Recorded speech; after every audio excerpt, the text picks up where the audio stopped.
Good evening, Uncle Ebo. Please, how are you? Please, I am with a man and didn't know he has a lady pregnant for him. I later found out the lady has given birth and the guy was asked to marry her before naming the child, which he did. Now the guy wants to leave the marriage and come back to me because he said they don't vibe. And because of that, he also does not help her financially. Uncle, what should I do? Kuku, Yensampa. Uncle, ready? Manenko.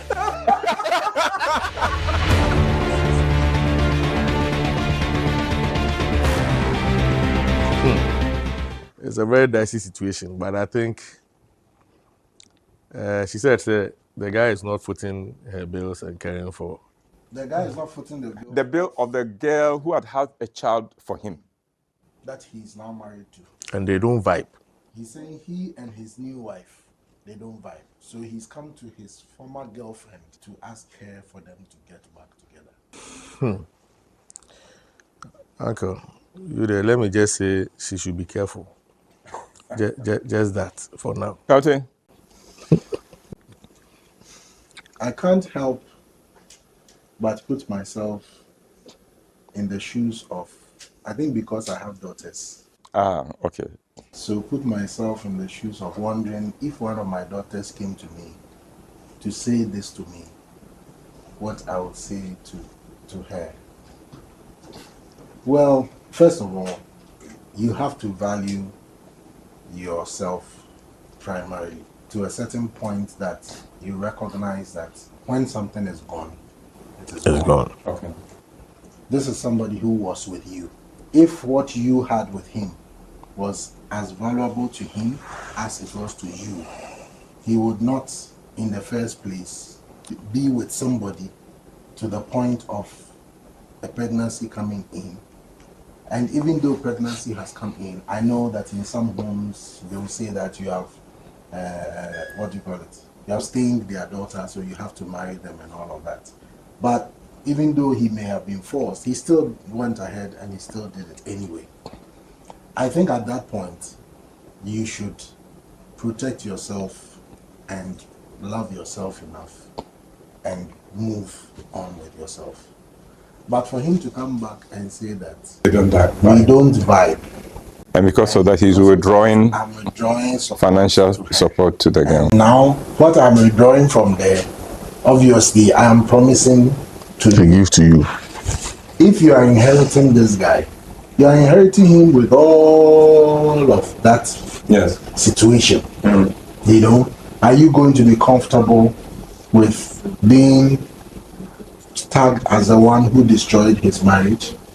Are you going to be comfortable with the fact that the other woman is going to be part of his life one way or another because they have a child? Are you going to be comfortable to be a full mother to his child as well? And if he was able to, create this situation the first time around, you did not even know. You found out only because he was forced to marry the girl. That's why you found out. So what is the guarantee? What are the chances? What is there?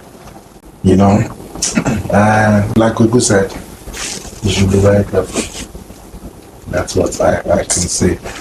What do I have to say to this? The boy is not worth it. And I think there's a message there for especially young ladies. The desire to get married, the pressure to get married, I know is intense. But please, not every young man who seems to be promising marriage ought to be taken seriously.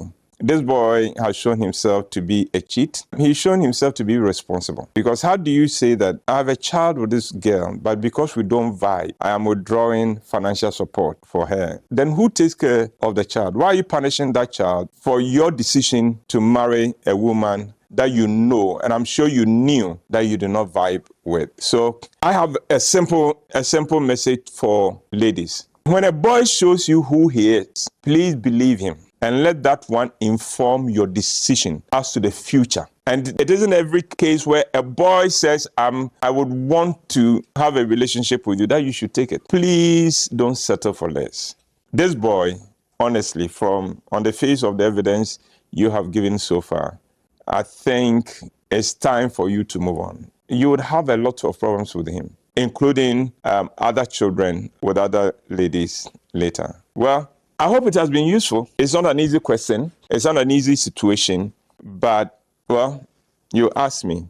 That's my opinion, that of my sons. Well, once again, this is Uncle Ebo Whyte saying thank you for listening. And again, you can ask me anything.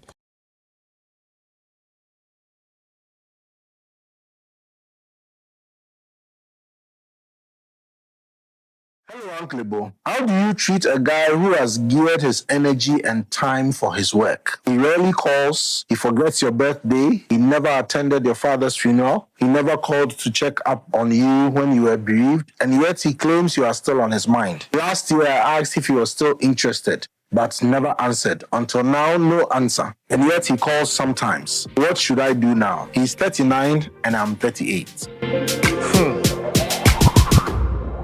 And I'm 38.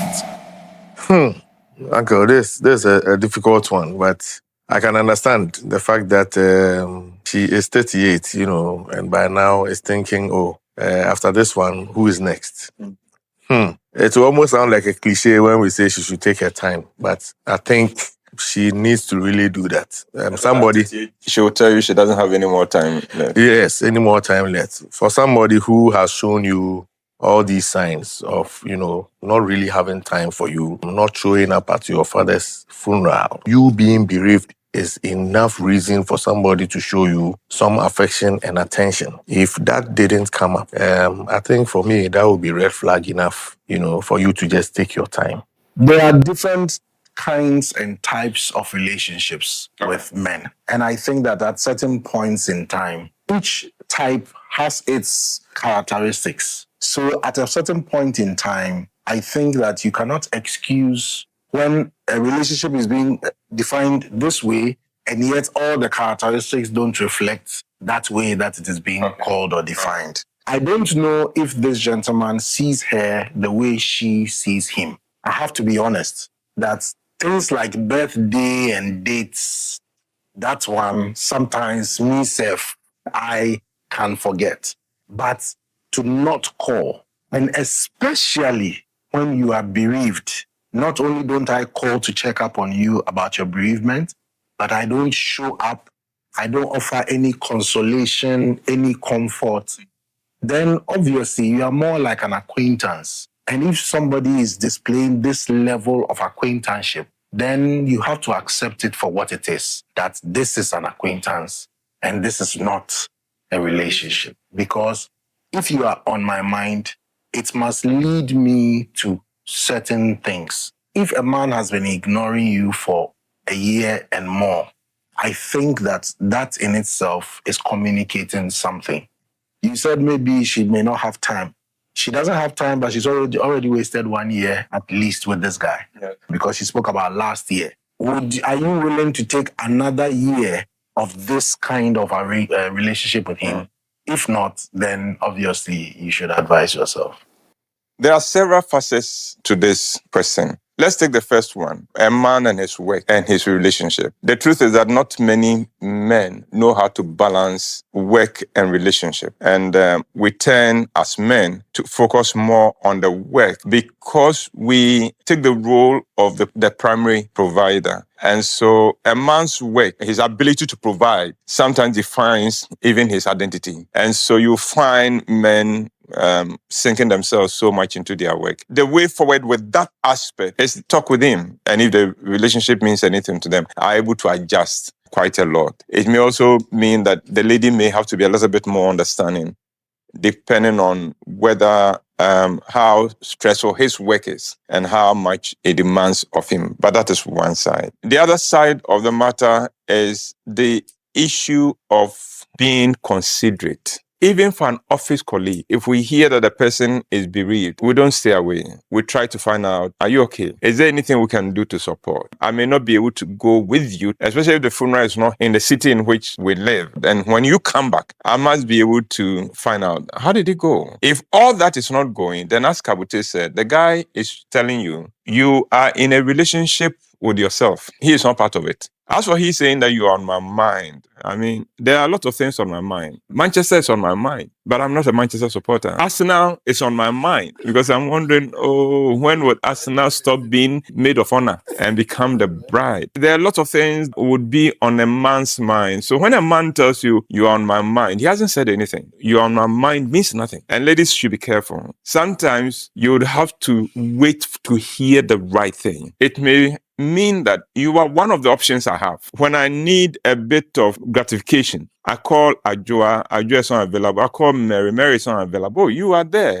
But having said all that, there's a principle I need to put out there. Young people, especially if you're Africans, stop trying to run a relationship and get into marriage by yourselves. Involve your families. If this boy says he's in a relationship with you and he's 39, you are 38, you don't have room to play around. This is not the time you're going to do any long courtship. So by now, at his age, he should be ready. He should know whether he wants to marry or not. And he should know whether you are the one or not. And if you are, he should come home and introduce himself to your family so that the family would ask him, what are your plans for our daughter? This issue of girls and boys trying to hammer it out, no. Let him come and show himself to the family so that the family can hold him to account.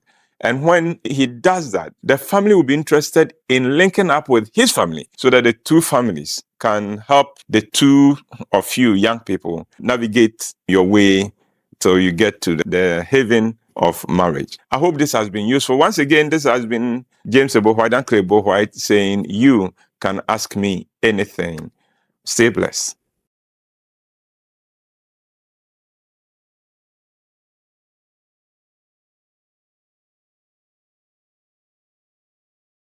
Daddy, I find it safe to ask you this question because it has been bothering me for a long time. I'm the type of woman who's frequently in a distance marriage. Often my husband travels and spends some few months, and then he comes home and spends a few months with me and the children, and then goes again. Whenever my husband travels, after some time, he requests we satisfy our sexual urge on the phone, which I am never comfortable with. We have tried it on 2 occasions in all the years of his traveling up and down. He's currently not in the country for 5 months now, and he's requesting for that again. He's not happy with me because I'm refusing his request. I feel it's not safe, it's not right, and I'm just not comfortable with it. Daddy, please help me clear my conscience. Should I submit to his request? Am I being unfair to him? Hope to hear from you soon. Wow. Wow. I would say that that's what the husband wants. If there are ways of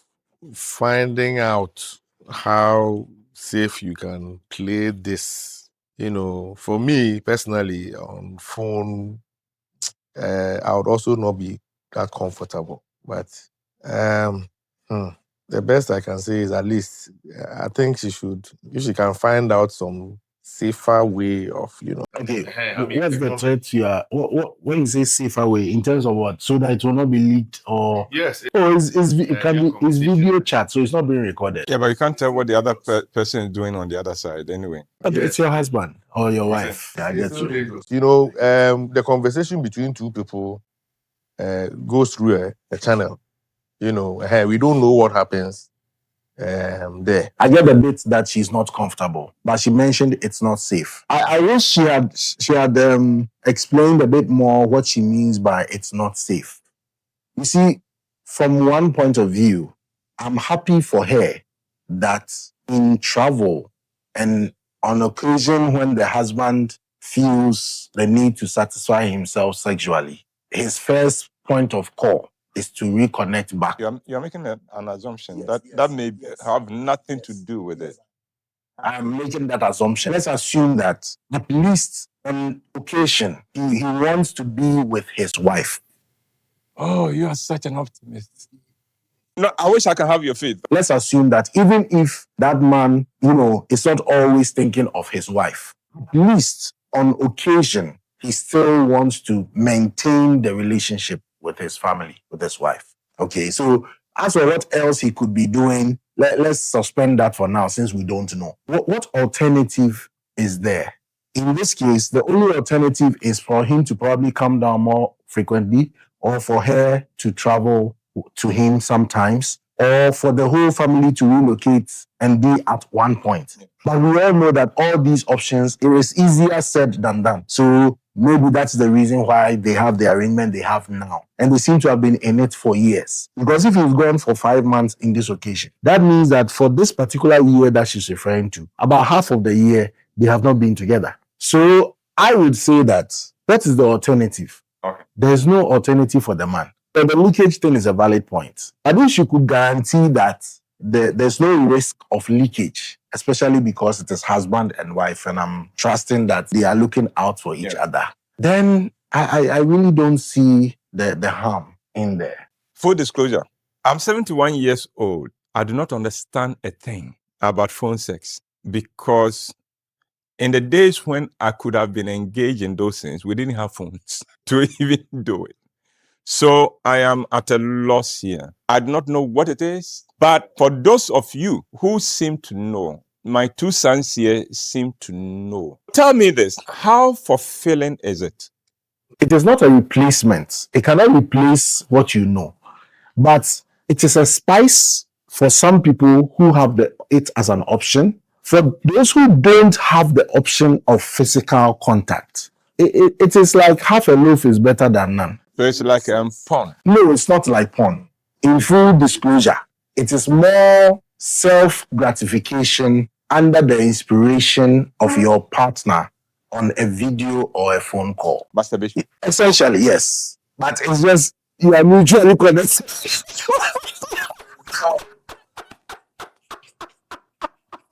Then our answer Yes. is not fulfilling. Yes, but you don't have a choice. In this case, you don't have a choice. I think that we should all be careful of non-solution solutions. There's no question that a distance marriage is problematic, but it's become part of our reality. Some couples can't do without it because the financial support that it provides cannot be equaled. If this man can get a job that will provide him with as much income as being away does, I don't think he would have left his family to go. So let's recognize that.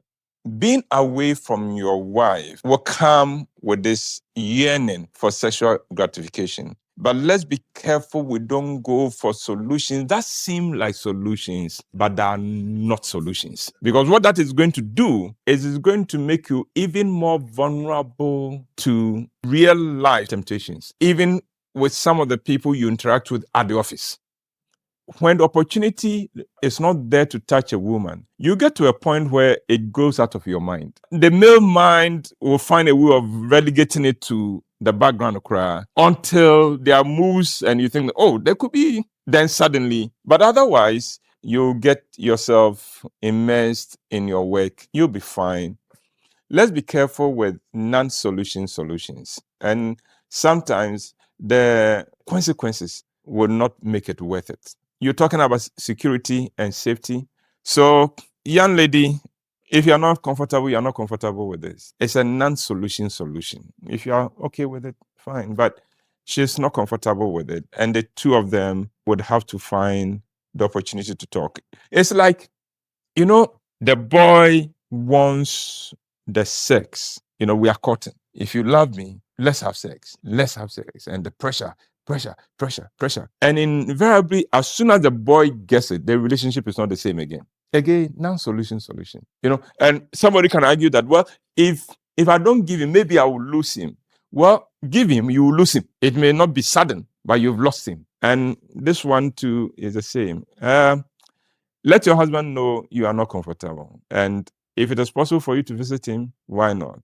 If he can come down, that is fine. But I can't see how anybody can transmit sperm over a phone. And the day you come up with a technology that can do that, I'll change my view and my stance on this. But for now, it's a non-solution solution. This one, let me know what you think. Again, please, I admit, this is way after my time. It doesn't make sense to me. I'm sorry. It doesn't. I can't see how it can satisfy anybody. Well, Uncle Ebo Whyte here. with a very difficult and uncomfortable question. But hey, you can still ask me anything. I'll do my best. What you'll get from me is an honest answer, a sincere answer, and I hope this helps.